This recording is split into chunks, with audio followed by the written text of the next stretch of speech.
We all know that getting older is inevitable, but what if I told you that how you age is largely within your control?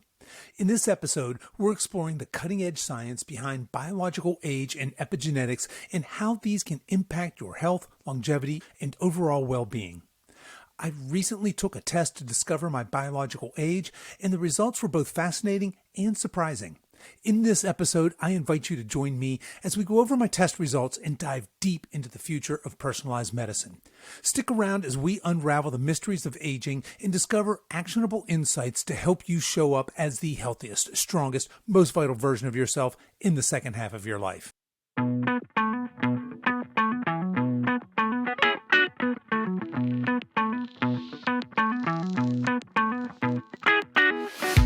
Hello and welcome to the Over 50 Health and Wellness Show. I'm your host, Kevin English. I'm a healthy aging expert and I'm the founder of The Silver Edge, and I am on a mission to help men and women just like you build lean, strong, healthy, capable bodies that they love for the rest of their lives. We have a fantastic show for you today. Hannah Wendt is here and she's going to walk us through what our epigenetics can tell us about how we are aging and, more importantly, what we can do to slow down the aging process. If you are at all interested in healthy aging, and if you're listening to this, I'm guessing that's you, stick around, you're in for a treat. Hey, real quick before we jump into today's episode, you're going to hear today's guest go over the results of my biological age epigenetics testing. If after listening to this episode, you're interested in discovering your own biological age, you can find that test over at truediagnostic.com. The test I took was called the True Age Complete, and you can save 12% off your purchase by using discount code SILVEREDGE at checkout. That's Silver Edge all run together. So if this is something that you want to check out for yourself, head over to truediagnostic.com. That's TRU diagnostic.com. Or I'll have all of that information in the show notes for this episode. You can find that over at silveredgefitness.com/289. Okay, let's get on with the show.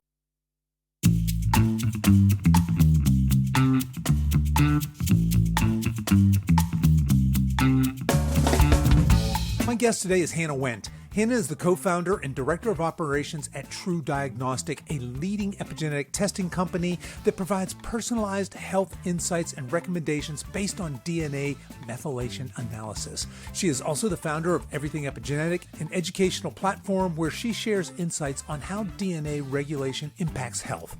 Hannah consults for health-focused companies and physicians, helping to simplify complex scientific ideas and turning them into engaging, easy-to-understand narratives that resonate with their audiences. And as you'll see, she is passionate about empowering people to take control of their health and wellness, discovering new ways to enhance their overall performance. Without further ado, let's meet Hannah. Hello, my guest today is Hannah Wendt. Hannah, welcome to the show. Thanks, Kevin. I'm excited to chat with you and have your audience listen in. I am as well, but a little bit of trepidation as well. But no, I'm very, very excited that you're here. I think it's going to be a fun discussion here. But before we get into the meat of the subject, let's back up and learn a little bit about you. How did you get interested in the subject of biological age and epigenetics and all the wonderful things you guys are doing over there today? Little bit of skill, a little bit of luck at the same time, right? As with anything. All right. I think we give luck enough credit in our stories. Right? Sure. But I'm from Ohio originally, came to school at the University of Kentucky and have been in Lexington for now the past decade or so, and took a really interesting position right after school at a compounding pharmacy that specialized in unique peptide products and formulations. It was the fourth fastest growing healthcare company in the nation at that time in 2019, the first in Kentucky. And we always wanted a way to provide more quantitative data on how those peptides were actually helping people.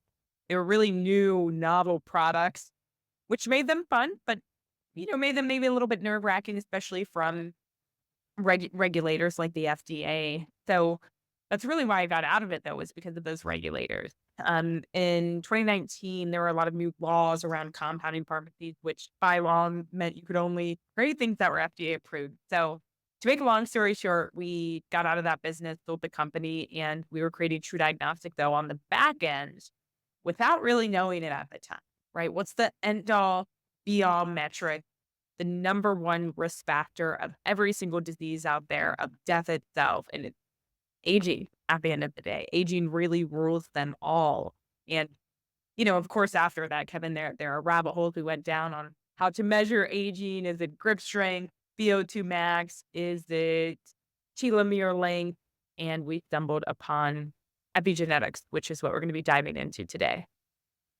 Fantastic. All right. So yeah, I'm with you on the number one risk factor. Aging is in fact undefeated, but we're gonna have some fun pulling this apart today and see how much of that's actually in our control and how much of that obviously is just nature's force of will there. Now, before we go much further, you mentioned peptides early on in your journey. That's something I want to do a whole show on because peptides seem to be, especially with all the semaglutide, the Ozempic and Wegovy and all that, peptides are really having a moment. Maybe I might have you back on the show to do a whole deep dive on peptides. But just for our audience listening, what are peptides and why are they interesting? Why would somebody like me who's just interested in overall health and well-being, being kind of, looking good and feeling good, why would I care about peptides?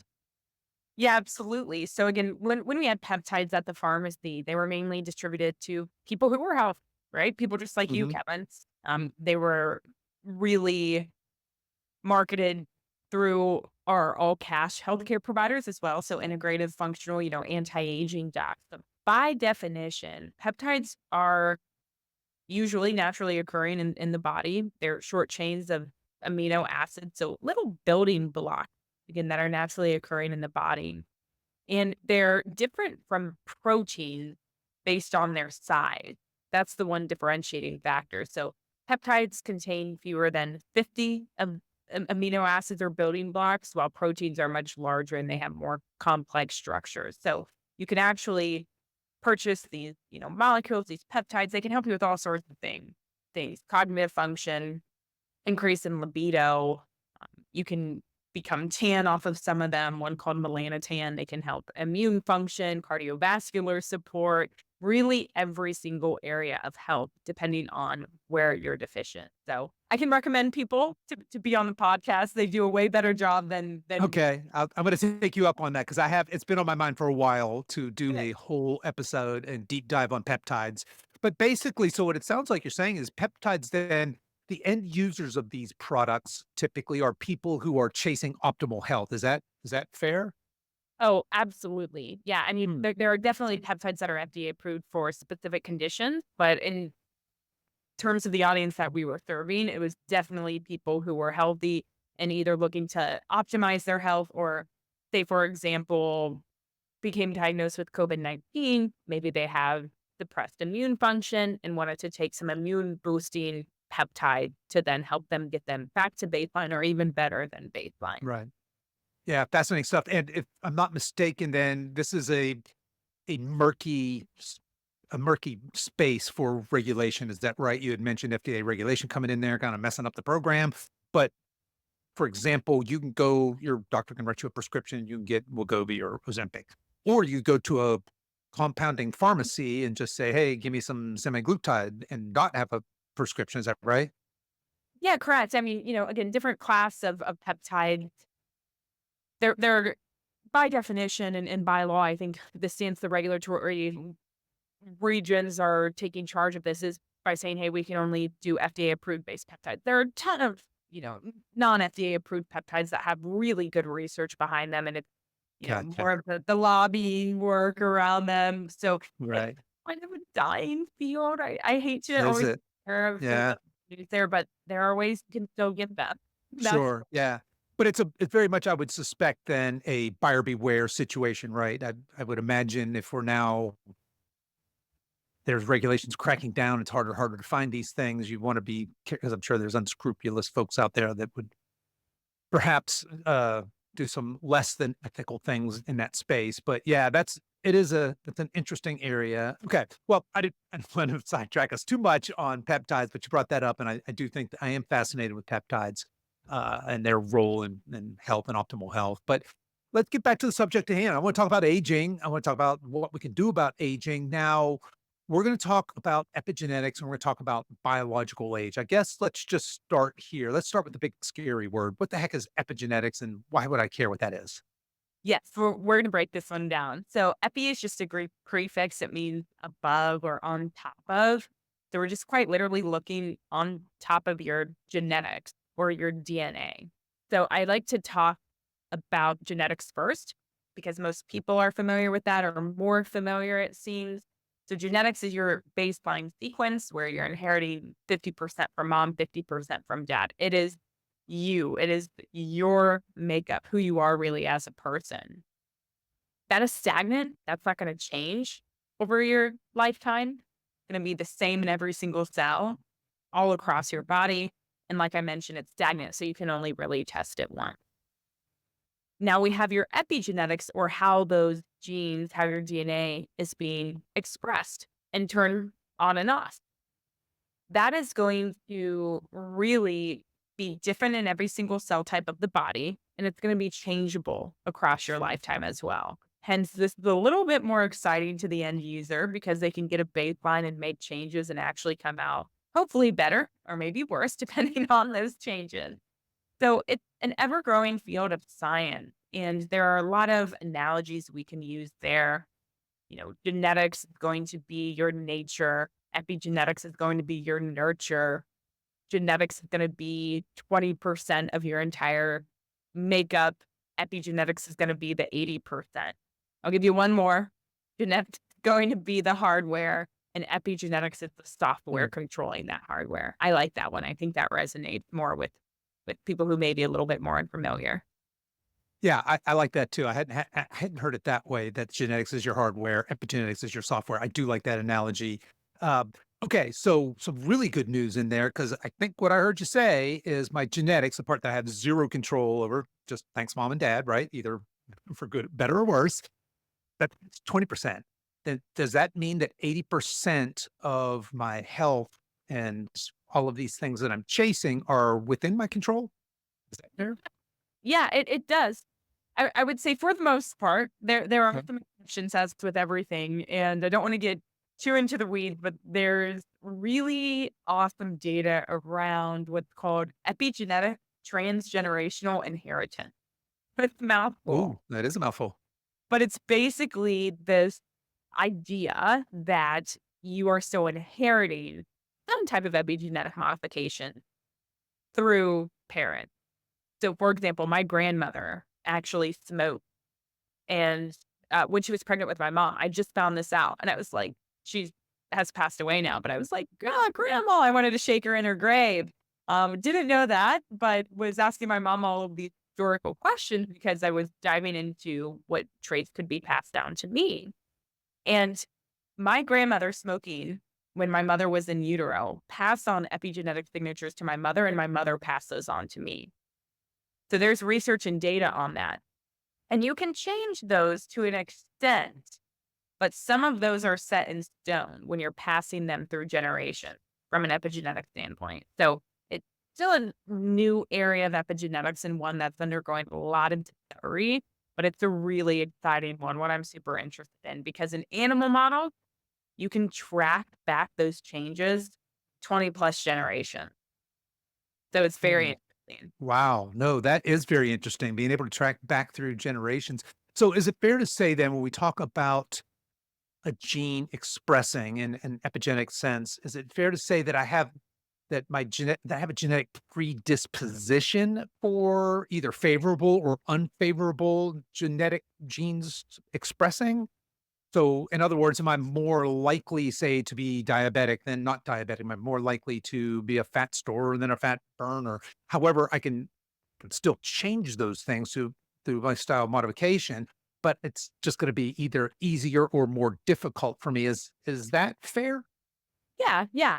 I think that's a good way to put it. And it's all going to play a role. There's going to be so many connections in crossover between genetics and epigenetics, right? You hear a lot of people say they have the longevity genes, right? When Hmm. we see our parents or our grandparents living in their 90s or even past 100, and they still smoke, right? Or they still drink alcohol. It's like, wait a second, what's going on? Well, that's probably some type of genetic component that's not as related to the epigenetics. So again, you have to juggle them sometime and really look at the person, the overall profile and, their environment and behaviors, but their family tree and what's being passed down through different generation.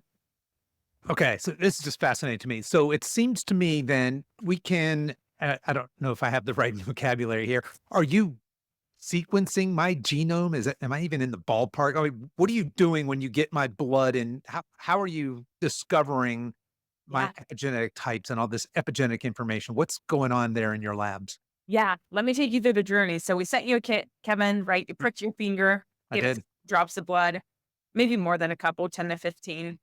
You ship that back to us. We have our own lab here in Lexington, Kentucky. I'm in my office, but it's right behind me.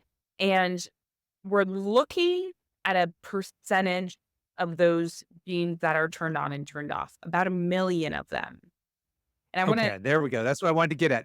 You're looking at 1,000,000 genes. So you probably have a lot of people behind that wall over there with calculators just working at it, right? Is oh, yeah, we do. We do. that what it is? We Yeah, need no, to, okay. uh, Supercomputers. yeah, Yeah, get some more automation in the lab always. But yeah, yeah, our technicians do a great job. So 1,000,000 different, switches, if you're right.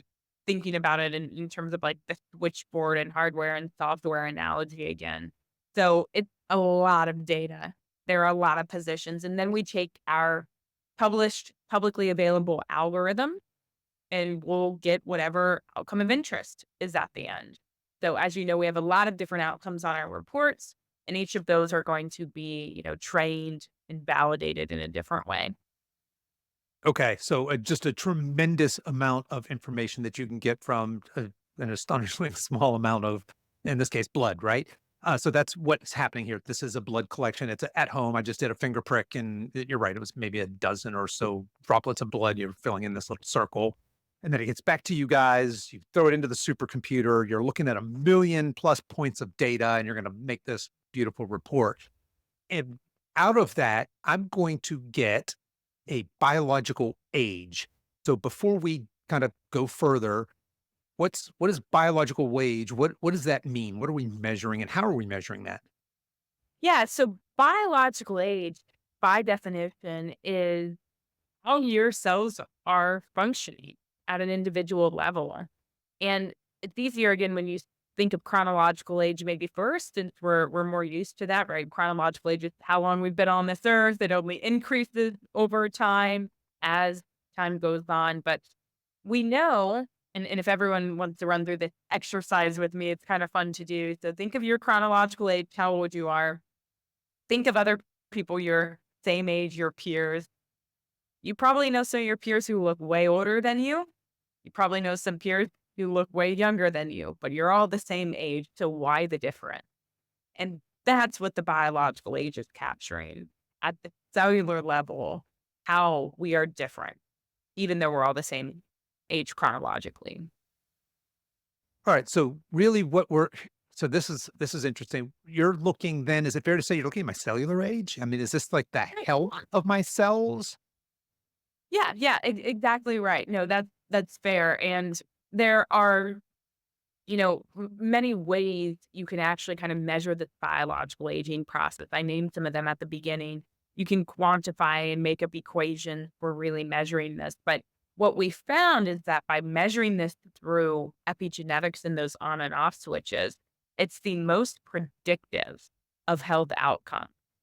So if someone's aging, faster in one area or slower in another, we may be able to say then, hey, you have a higher risk of this or lower risk of this. So it's all about being the future predictor of one's health. That way we can actively then do things to slow it down or change it. And by thing, I mean lifestyle, supplements, medications, procedural based therapies, the list goes on and on.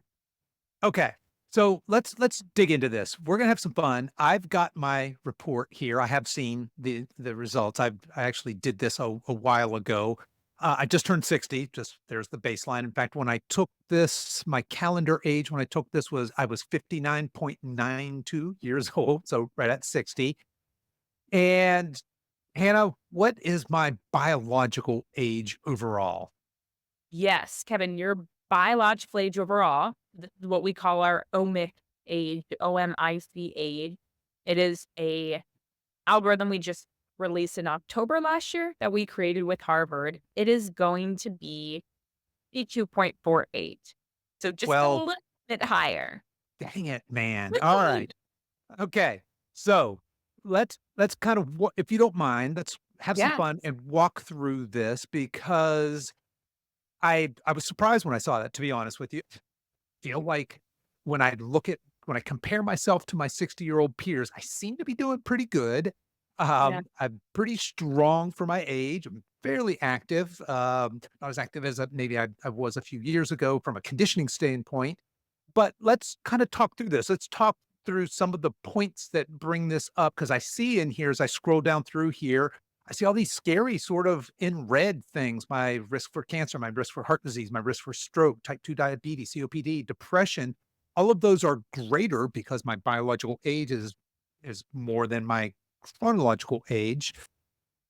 I'm looking also, I can see there's these clinical epigenetic biomarker proxies. I have my metabolite proxies, my protein I've got all these different things. I've got the Duden pace of aging, which I think that's one place I actually seem to do okay with.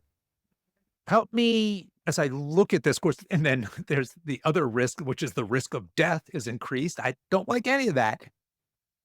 What what am I looking at here? Where is all this information coming from? I know from a million points of data that it can be a little overwhelming, but how do I start to make sense of this from a big picture?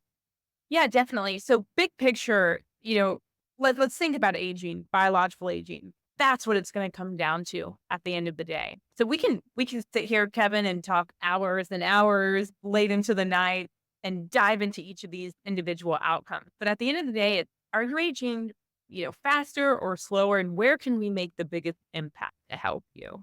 So you're exactly right, Kevin. With that omic M age, you're going to be a little bit older, which is going to be the reason those risks are increased. So you have the increased risk as it relates to aging. Now, we also have genetic risk, right? Metabolomic risk, proteomic risk, all the other types of omics risk. But in order to decrease this risk we see on your report, we want to slow down that aging process. Here's the thing. This omic M age is actually what I call a historical based aging process. So it's capturing everything that's happened across your entire lifetime up until now. And I'll name some of those things as well. And Sure. we can talk about them a little bit further in depth. It includes things like BMI, which I know is not a good health predictor now, but it's what we've collected data over in the past. Things like any type of flu, bacterial infection over time, physical activity. Men in general, unfortunately, tend to age quicker than women. We see that same trend with this outcome here. Alcohol use, smoking, depression, PTSD, metabolic syndrome, low, low education levels, low socioeconomic status, frailty, particular matter exposure, any type of toxic load, things like poor lung function, HIV infection, just to name a few. Again, any type of trauma, stressors, pregnancy.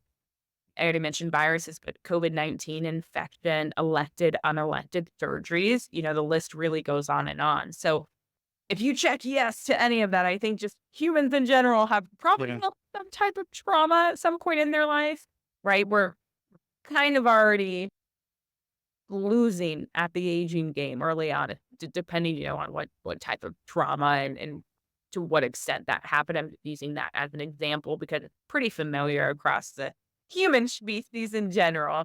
So it's a historical based aging, right? And we have to correct for some of those things that may have happened then later on in life. All right, so that's fascinating. My own personal journey, I did not take care of myself at all until I got closer to 50. So, is it fair to say that part of this, what some of this report then is reflecting, just the way I trashed my body from, say, 17 to 50? when I didn't, I was a smoker, I was a heavy drinker, I did all of the drugs. I just took, I ended up in a hospital for 4 or 5 days because I was having a heart attack and I was just really a metabolic train wreck. Is is this then, because when I saw this, I'm thinking, well, this is a snapshot in time. This is where I am today.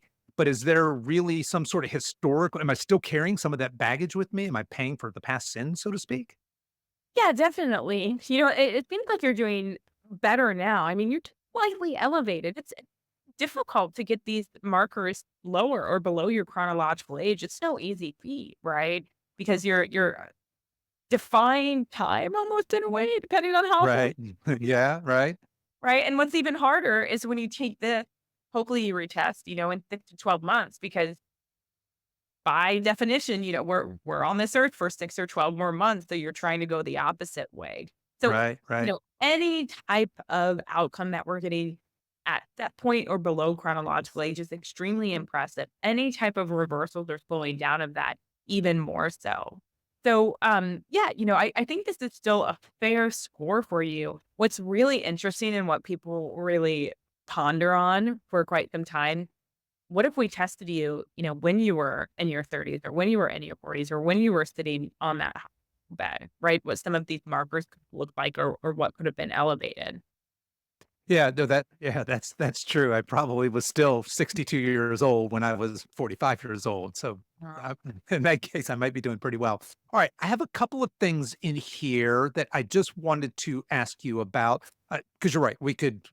There's a lot of information in these reports, and we could spend a lot of time going down rabbit holes. But just keeping it at a high level, I think telomeres is something that most people are kind of familiar with. They came in the literature a while ago. I read somewhere that even 5 minutes of meditation a day can increase your telomere length. Mine are crappy. It says I'm 70 years old. What are telomeres and what am I looking at? And how might I get a little more length there in my telomeres? Yes. So telomeres are the specialized structures at the ends of chromosomes. So what makes up our structure, our DNA, and they protect kind of the end of those DNA pieces from degradation over time. They prevent them from fusing with other pieces of DNA information in our cells. This is almost thought of as shoelaces, like, when our shoelaces fray over time. So think about it in that way. As we age, they start to have dysfunction, dysregulation, and the telomeres keep them nice and tight. Now, what happens is as we age, these do tend to get shorter, and we can measure them. Now, I would say telomeres are actually our least exciting report that we have, Kevin, and Okay. one that we always educate on in this way, just because they're not predictive of many outcomes like the omic M age, the biological age of yours we just went over, or some of the other outcomes on the report. So while they're very familiar to maybe some listeners and to people in the past because they were the gold standard at one point, we just have much better predictors now. And what we pay attention to here, instead of even like the kilobase, the actual outcome you're getting, or even, how old you are, we want to look at the percentile saying, hey, where do you compare to the rest of the people of your same chronological age? And it looks like you're in a lower percentile, Kevin. So what that means is you have actually probably more senescent cell buildup compared to people of your same chronological age group. And to define those senescent cells again, remember those cells that are like zombie cells. They go through the cell cycle and they just don't die. They cause a lot of inflammation and oxidative stress. And a good amount of senescent cells is needed because if not, our cells will go into overdrive and keep recreating, and that leads to cancer and overgrowth. So we need a healthy amount, but we don't need too much. So you just may have a little bit more, Kevin. We just want to give you some antioxidants, some senolytic therapy. I'm thinking fisetin, quercetin, resveratrol, furostilbene, curcumin, turmeric, sulforaphane. The broccoli extract is definitely a favorite there as well because there's also the antioxidant. I think paradigm, people are calling it now, where you may overdo it with antioxidants. So you need to have a happy balance and a fair medium there. But that's what that's really an indicator of. And the last thing I'll end on too is get a lot of our telomere length from our parental side. So it does seem to have more of a heritable component to it, right? Which Gotcha. makes us, again, favor it less when we're comparing it to other outcomes you get on the report. All right. So I am a nutrition coach that does not like to eat vegetables. Is that biting me in the ass here? I've heard you saying you're naming all these antioxidant things. I'm thinking, damn, dark leafy greens probably sure would It help is. shore some of that up. Is it fair to say that if I started to have 3 servings of healthy vegetables every day and I was consistent with that, would that help telomere length? Or is this more, I needed more specific supplementation for just this one piece? Yeah, I mean, you're gonna find antioxidants and, all the nice, vitamins, make a nutritional profile with those vegetables. Absolutely something we'd recommend from an overall aging standpoint, right? Favors Yeah. Mediterranean diets. Again, carotenoids play a big role in the aging process. Carotenoids are why people tell you to eat more carrots for better eyesight, causes the pigmentation, in carrots, orange, yellow, and then leafy greens like kale and spinach too. If you have more carotenoids or, again, what we call lutein, it's a metabolite in the carotenoid, you're going to have slower aging, been associated with slower aging at least. So, of course, yes, eat more veggies. But if you do need a little bit help too, again, we're seeing you in that lower profile. I would say you probably can do a little bit more supplementation than someone who has a higher percentile there. Got it. All right. Moving right along as I come down. So just so folks know, I've got a number of reports here. I'm just scanning through this summary report here, but this one actually caught me off guard. So I have a fitness age. I thought, all right, I'm gonna crush this one. If there's one of them in here, I'm gonna crush. It's this one. This damn thing's calling me 67.16 years old. What's happening here? That's 7 years older than I am on my fitness age. What is this measuring, and how could I potentially decrease this? Yeah, this I caught my attention too for you. This physical fitness age shouldn't be used as a primary outcome in terms of disease prediction. This is one that's more of a characteristic trait-based report. It's a little bit fun and you can really start to gamify it within your personal exercise regimen and routine. For as we know though, when we age, physical fitness declines, and that can be due to changes in body composition, reduced muscle mass and strength, decreased flexibility, diminished cardiovascular endurance, and the ability for us to recover from that physical activity also decreases and slows down as we age. So this is really quantifying that physical fitness process at the molecular level. And we created this algorithm with someone named Dr. Kristen McGreevy, actually out of UCLA. And what we do here is we put our own true diagnostic classical spin on it, where we include the omic image, the one at the beginning. So since you're already a little bit faster there, we're not setting you up for too much success. But there are other factors that are included in the algorithm, Kevin, like the grip strength, the gait speed, the VO2 max, and the FEV1.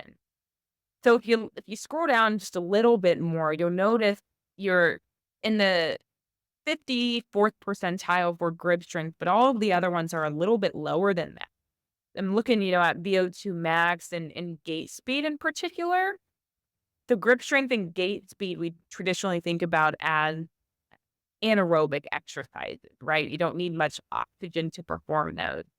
The bottom two, the VO2 max and the FEV1, they're going to be more aerobic, right? If you're thinking long distance running, you're cycling, you're hiking, you're biking.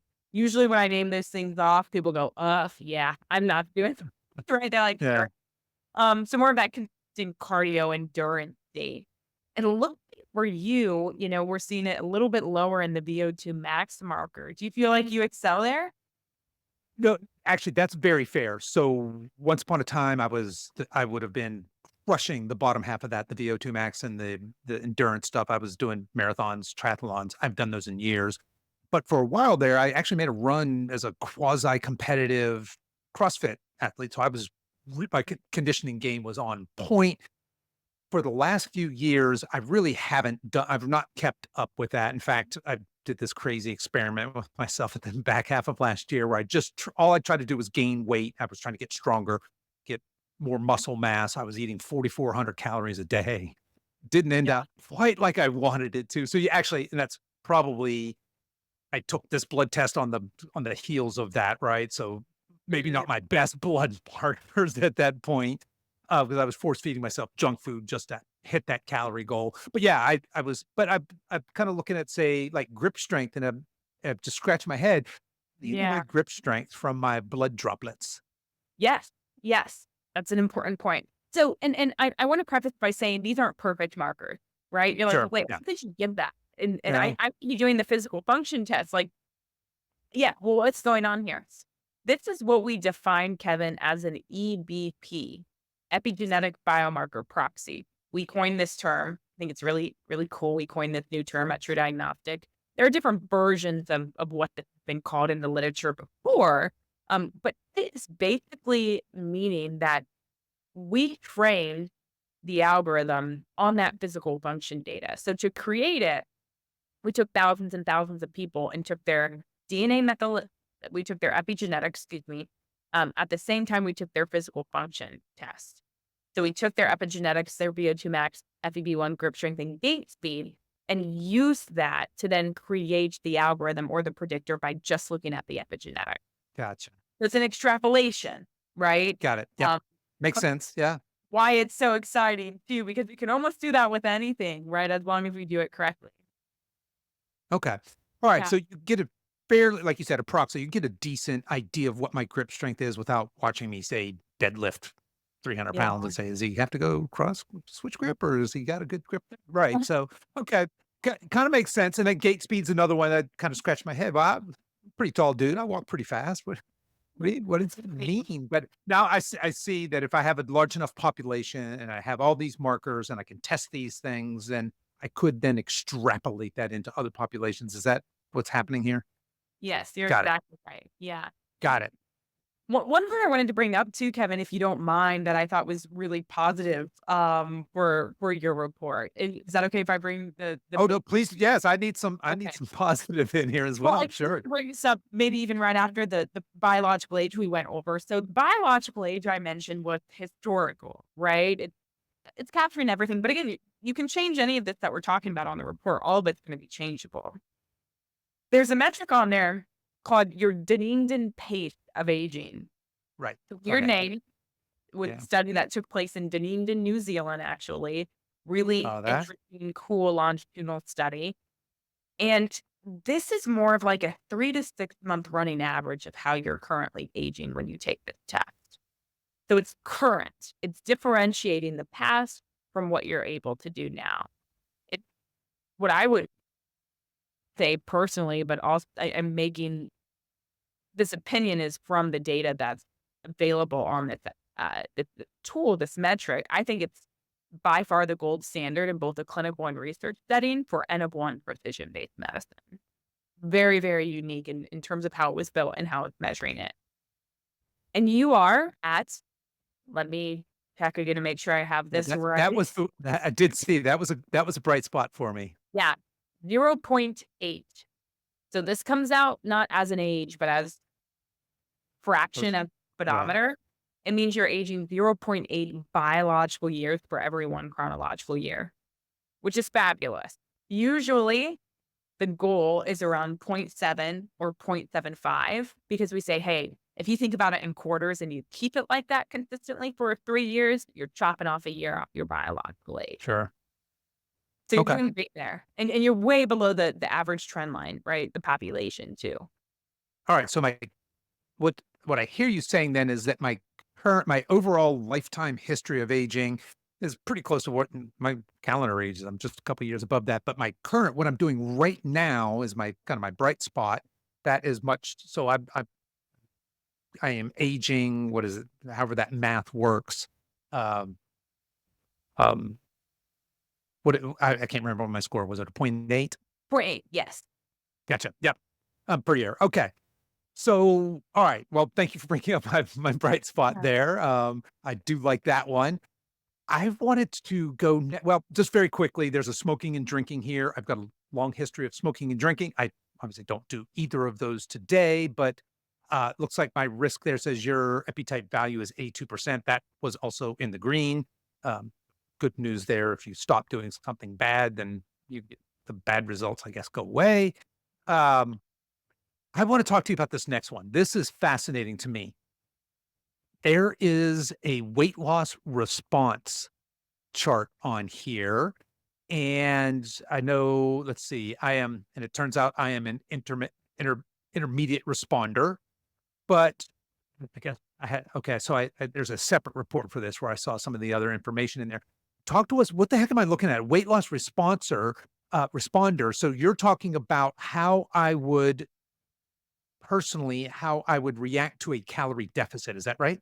Yes, you're exactly right. So actually, this is a good outcome to talk about right after the pace of aging, because the number one recommendation we make for slowing down the pace of aging, we just went over, is caloric restriction, called the calorie randomized control trial. And it was a 10% overall caloric restriction in healthy non-obese adults over a 2-year period.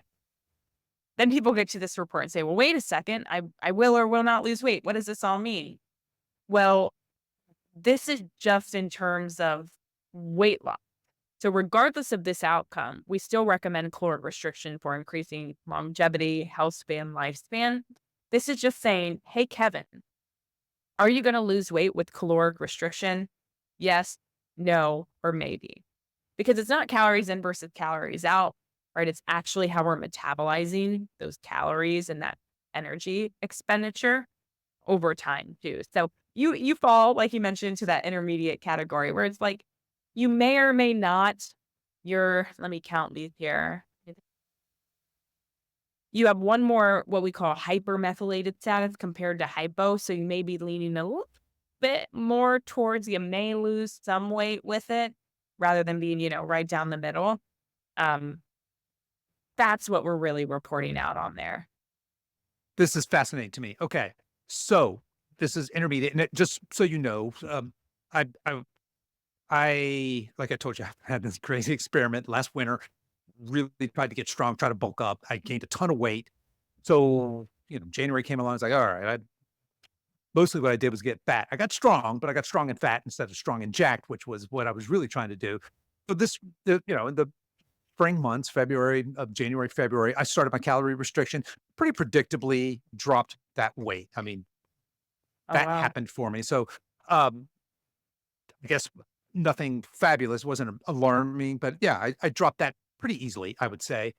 But it occurs to me as a nutrition coach, just working with lots and lots of people over time, that I can predictably, so just so you know, in our coaching program, we have this framework where there's the pre-diet phase. I'm restoring your metabolism at that point, right? There's the diet phase, calorie restriction, and then there's a post-diet phase. We're going to reverse diet you back out of there so you don't have to live in that horrible calorie restriction for the rest of your life. So that's basically our concept, right? And most people, when we get their metabolism good, humming, we get them a little stronger, or get them healthy, they're ready to go on a diet. We can predict what's going to happen when we go into a calorie deficit. They're going to lose weight in a fairly predictable range over a fairly predictable time. Then they're going to plateau for all the reasons metabolically why somebody might do that. But every once in a while, somebody comes along, we put them in that calorie deficit, and guess what? Nothing happens. And I'm Yeah. scratching my head. I'm like, okay, this guy's or gal is lying to me. They're not filling out their MyFitnessPal right, or there's something's wrong. But it might be that they're one of these crappy weight loss responders. So or is this an epigenetic thing? Is this a genetic thing? Can a crappy weight loss responder do things to make themselves become say a moderate weight loss responder, or how's that work? Yeah, yeah. So we know we can change it, I would say, right? You could, like you mentioned, hey, I was losing all this weight from caloric restriction, right? I kind of Yep. plateaued or hit like my homeostatic level. So it can absolutely change. We've seen that with longitudinal testing, we don't know exactly what changes those on and off switches sometimes, though, right? Mm. Or I should say at all. So in terms of, yeah, what's actually changing it, there has to be more investigative work looking at that. But if someone is a non-responder, right, we would recommend things like cutting sugar out of their diet, changing their physical fitness regimen or routine, right? It's like, I'm working out, I'm doing the same thing, I'm eating healthy, but like something's not working. So yeah, complete regimen change. If they're already cutting out sugar, then we need to look more into, at the actual nutrient level, what we're doing with carbs, fats, protein, et cetera, and how much they're getting. Cutting out alcohol, of course, no smoking, which I'm assuming most of your clientele aren't doing that anyway. Um, so yeah, you can try those different combinations and see what works depending on the person and their particular epigenetic profile. It's very unique to that person. There are also other things that can be done too that people have been doing from the GLP-1 base level that, we Sure. mentioned at the beginning. That's not going to follow the same mechanism of action, but Right. they're probably going to lose weight from that, right? So yeah, there are some other, medications that you could take as well that'll be different or outside of the mechanism of action. Yeah, this is fascinating to me. So how would you respond to, because you go into any social media, and if you follow enough nutrition people, there are the hardcore zealots that are, look, you want to lose weight, stop, eat less food, right? It's simple. It's calorie balance. It's calorie deficit. It's the law of thermodynamics. Are these people defying the law of thermodynamics by being these non weight loss responders? I don't think necessarily they're defying, the law of thermodynamics by any means. I think, you know, anyone can lose weight if they're restricting calories enough, right? So you could do, I'm sure there's a certain set point for everyone. A 3-day, 4-day fast, right? You may lose a couple pounds or so. If you don't eat, you're gonna reach starvation, you're absolutely gonna lose weight. But the constant, like 10% caloric restriction that we would recommend, that's gonna be like the sweet spot that's gonna tell you, hey, are you gonna respond to it or not? So metabolically, um, you know, they may be altered somewhat. And it's not to say that an outcome on this particular report is more favorable than another, right? Some people do want to lose weight, some people don't. Some Right. people want to perform caloric restriction, some people don't. So I always like to say that too. Hey, it's not good or bad that you're a full responder or a non-responder. What do you want? What are your real goals? And measure it off of that. Yeah, this is just a fascinating subject to me, and it seems to me, all of our clients are all 50s and 60s. We've got some 70s and we got a couple of 40s, but for the most part, they're in their 50s and 60s. And because we talk about metabolism, restoring metabolism, we tend to attract people that have a long history of dieting, perhaps under eating, over exercising. If you think about the classic Peloton lady or class goer that's just hammering herself and eating, say, Weight Watchers, which is a point system that has her eating 1,200 calories a day. And she's hammering herself doing these boot camp classes or Peloton spin classes or something. She's just in this low energy and she's a metabolic train wreck is what she is. Right. And so for her, caloric restriction doesn't even really make sense. I mean, if she's eating, what are you going to have her eat 800 calories for her diet? It just doesn't make sense, right? So I think that when we look at the vast bio individuality of people and where they are metabolically, how they're going to respond to anything is going to be very individual, which is why I'm so fascinated by this whole precision medicine movement, this epigenetic testing, as opposed to these very broad statements that you should exercise, move more and eat less if you want to lose weight. Right. Kind of, but it doesn't really speak to me, Kevin, or to you, Hannah, or to Mrs. Jones, because that prescription is going to be a little bit different for everybody, it seems like. And the kind of work that you guys are doing, I got introduced to you from, who's the guy over at Wild Health? Matt, Dr. Matt, Yeah. right? Yeah, I'm fascinated by this idea that we now have the tools where you can look at a million of my specific points of data and come up with these these blueprints and these plans. So that being the case, is there anything else in this test? Because that's basically the end of the overview. There's a ton of other information in here. Is there anything else in here you wanted to bring out specifically or mention to our audience before Well, kind of there ask was you? one thing that surprised me, maybe Kevin too, and again, it's a little hard to read into, right? We usually partner with health clinics like Wild Health to go through these results. Your CD4 CD8 T cell ratio is a little bit lower, meaning this is a ratio that's really informative on disease. It reviews two of the immune cells. Basically, hey, are you stable enough to where you're able to fight off infection, and you're regulating your immune system appropriately? And when you're a little bit lower on that metric, you're just immunosuppressed at the time you took the test. So again, think of when you took the sample. I can get your registered date for you, but Okay. Actually, I meant to bring that up earlier. I wanted to ask you, I was just coming off of, had traveled, just coming off a bit of a cold, something.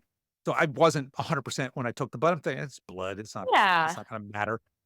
Could that have contributed to the low ratio, or is this more, well, no, that's yeah. not really what it could have? Okay. Coulda. Oh, yeah, yeah, by Okay. far, any type of immunosuppression is definitely going to keep that ratio a little bit lower. So, Okay. we just want you to get a good old, immune system boost. It may be back to normal too. So, we're focusing on, vitamin D, zinc, resting, getting out in the sun. Yeah, All the good stuff. Yeah. yeah, yeah, all All the right.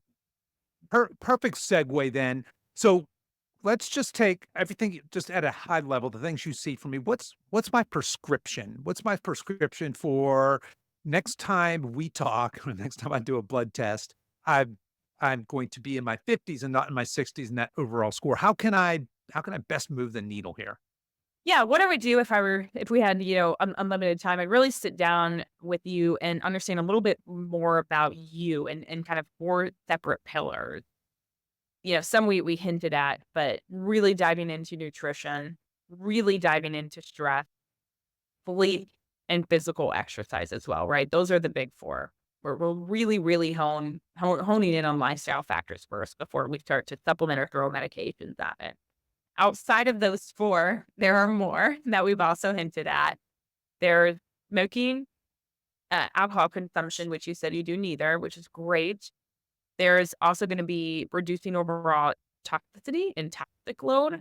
There's going to be BMI, which again is not a good marker, but we could talk into at least having, a healthy weight. What does your muscle mass look at? And then the last one being insulin sensitivity. Insulin sensitivity is huge. So those are the kind of things we'll really dive into. If something popped up in your mind or someone's listening and they think, oh, I could be a little bit better in that area. That's where we want to dive a little bit deeper, right? And we could start making some recommendations and changes. Now, when I dove into your uh, individual components, those epigenetic biomarker proxies that made up your omic score, Mhm. I actually saw 2 that stuck out to me a little bit that were out of range. And these 2 usually go together sometimes. When one's out of range, the other traditionally follows as well. And it looked to be the epigenetic interpretation of your HbA1c and then gluconate as well. So the HbA1c and gluconate. And HbA1c, we of course know is a classical insulin sensitivity biomarker. And same with gluconate, actually. Gluconate is usually found in, higher fatty foods, fried foods, processed meats, sugary drinks. It's a marker also of oxidative stress. So, really, to tackle those 2 things, again, we dive probably back into the areas of insulin sensitivity overall and then nutrition as well. And how can we lower oxidative stress through optimizing exercise, sleep, hydration, all of those types of general recommendations.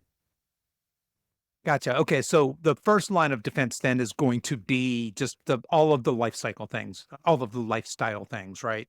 That, like you said, Absolutely. those 4 pillars, and I love your pillars, by the way, because they're the same as ours, right? As they should be. Yeah. It's gonna be, let's dial in the nutrition, and just 101 there is eat whole foods. Don't, avoid all the processed, ultra processed crap. The stress you mentioned, I don't do a great job of that. I certainly could do a better job of that. The sleep, I've worked very, very hard at that, and it's, it's a work in process, but I tend to be pretty good there. Then, of course, the movement side of that. then you had all those other little pillars, right? Hey, are we hydrated? Are we Mm. avoiding toxins? We have the body composition. Now, while I've got you here and you're an expert, one of the things I've noticed here just in the last couple of years is for the first time ever, I've, what is it? Is A1C is an indicator of my blood sugar, right? I have noticed those levels creeping up in spite of the fact that I eat very little sugar. I'm not necessarily low carb, but almost all of my carbs coming from whole foods. I eat a very, very heavy meat, egg, whole dairy type diet. So I do eat. So that's not surprising. A lot of times my cholesterol's always been a little on the high side, but that blood sugar, and you had mentioned the HbA, what you call it, Yeah. HbA1c, the gluconate, also being insulin kind of risk factors.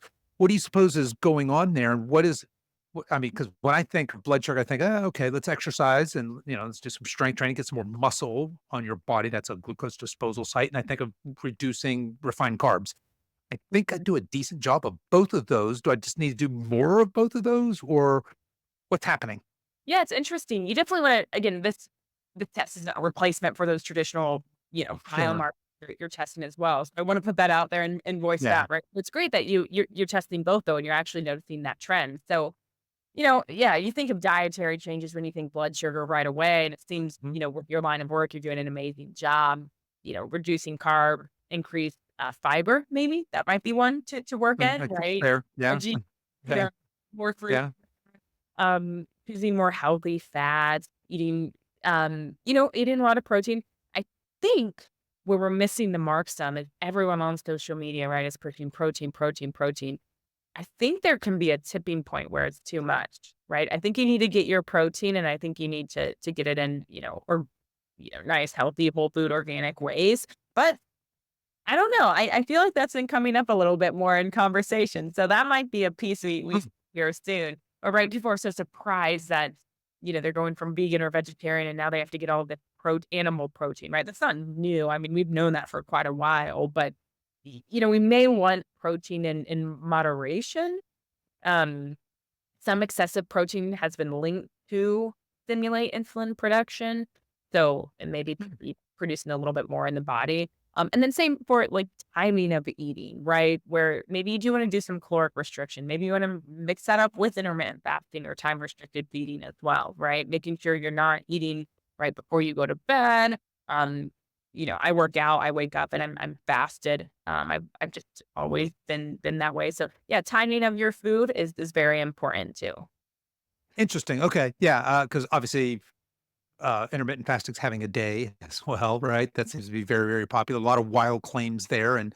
But certainly in the longevity camp, I think it's hard to argue with some of the findings that have come about from prolonged fasting and Yeah, intermittent fasting. So yeah, and I think in the you eat. have to throw supplementation level too, right? Where you're getting some oh gosh, it just berberine, yeah, berberine or dihydroberberine as well. That Okay. can help lower, HbA1c, insulin levels. It's a natural compound usually found in plants, um, types of grapes and turmeric. Been used in Chinese medicine for a long time, but really has been noted to help with blood sugar control, a little bit of that cholesterol reduction as well. That may be good for you, if you mention your cholesterol a little bit high, which again, you know, cholesterol is a whole nother story where maybe okay if it's a little high. Mine's actually a little high too. But you got to look at the particle size and dive a little bit deeper into, kind of your Yeah. cholesterol Turns issue. out what we thought about cholesterol back in the day is a lot of that story has changed and is changing, right? As more and more science is being done on that. All right. Well, Hannah, I want to wrap up here. If you've got a few more minutes, I'd love to just ask you a speculative question. And that is where are we headed with all of this medicine and technology and medical technology? What do you see coming in the next couple of years or even the next couple of decades as you look out at all the crazy advances and just exponential growth we have in this kind of technology? Yeah, it's super exciting. The limitation is really the amount of data we can collect in our imagination, right? Which I think is super open box. It can really go anywhere. I mean, right now it's really known for aging. Aging is this big, sexy topic. It drives a lot of attention. But like we went through on your report, we can report out almost anything, right? So we're looking at actually taking, those 10 drops of blood, shipping it to one laboratory. It'd be an okay price point. It'll get lower as adoption goes up. And then having your labs delivered to you all in one place. I think that will definitively be done in the next 2 to 3 years. So again, you're not getting your clinical lab values or your proteins, your metabolites, your nutrient profile, those sexual function, inflammation markers. You're getting everything through epigenetics, through just that blood spot card. Yeah, I'm glad to hear you say that. Along with you, with Wild Health, and with just my general practitioner, it's just been interesting on this journey. When I went to my general practitioner course, he just wants me to be not sick. So when I come in, I'm the easiest thing he does all day. He's like, okay, Kevin, I'm just keep doing what you're doing, I guess. Uh, Exactly. but he doesn't have the data that you guys collected. He doesn't have any, he's never asked me what my specific goals are that I want to optimize my health, or I want to have this performance goal, or I have this strength goal, or this extreme aesthetic goal, even whatever, or a longevity goal. He just assumes I don't want to be sick, which he's right. I don't want to be sick, but that's all he cares about. And I think that what I'd love to see is this kind of this shift in that general medicine to more of this personalized medicine. And do you feel like it's an economic barrier today, or because look, there's no money in preventative medicine and keeping us healthy, and there's this whole financial system that's definitely benefiting from us, especially older people, being cash cows to the medical pharma system. But what's holding us back from? Is it technology? Is it money? Is it that resistance from the current infrastructure? Yeah, I mean, it's just so new, I think, right at Is the there end of anything the new? day.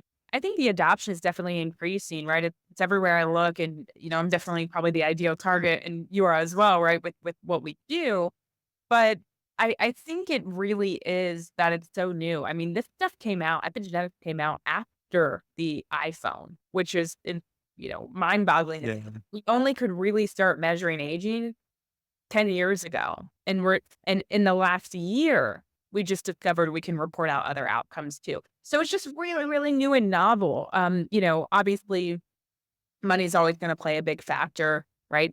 These products tend to be a little bit more expensive right now for just the general consumer. It's absolutely going to come down in cost. Like that's a true diagnostic goal and a personal goal as well, as we want to help people and patients at the end of the day. It's about bringing this type of testing to the masses and not just having it made for, a higher price point clientele. So we're working on that in the back end too. Actually, we'll probably see price reduction by the end of the year with the technology. And now, if you're comfortable when you're, because you might be scaring people away, I think I know what your price point is. It's not that scary. What are we talking about? If somebody wants to do the kind of testing that you and I did here together and get this really in-depth reports, what are they looking at? Yeah, the complete kit that you did, Kevin, is gonna be $499. Uh, We're always offering, discounts and other things as well. And yeah, happy to even relay that to your audience if you wanna give them some type of code. But that'll help them, save some money and, hopefully, they'll also be able to test longitudinally, right? It's exciting if you test once, but the second, the third, the fourth tests are the most important. It's what really matters after that baseline. So yeah, it's an okay price point. We have a follow-up test that's much cheaper that just does the pace of aging we talked about in telomeres. That's only 229, so a lot more reasonable for retesting. We have some people who test every 2 to 3 months, right? With that smaller price kit. Gotcha. Okay. Yeah. Thank you for sharing that. And if people are interested, where can they go and learn more? Where could they potentially get one of these kits? Where do you want to send Yeah. them? Head over to truediagnostic.com, TRU and diagnostic is singular, and happy to help anyone out or, engage in conversation. I love learning from people as well. Fantastic. All right. And folks, I will drop all of that information for Hannah as well as True Diagnostic into the show notes. You guys can find that there. Hannah, I want to thank you so much for coming on the show and being a good sport, playing along with me here today. Just really love the work you're doing. I'm just fascinated by this whole concept of individual medicine. Love the work you guys are doing. Just encourage you to keep it up. Awesome. Thanks, Kevin. I had fun chatting.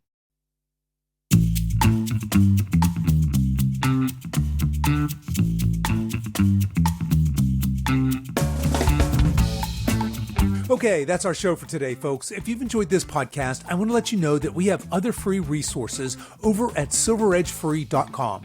There, you'll find our free guides with our top tips on nutrition, exercise, and healthy lifestyle to assist you in your weight loss and fitness journey. So feel free to head over there and download anything that looks useful to you.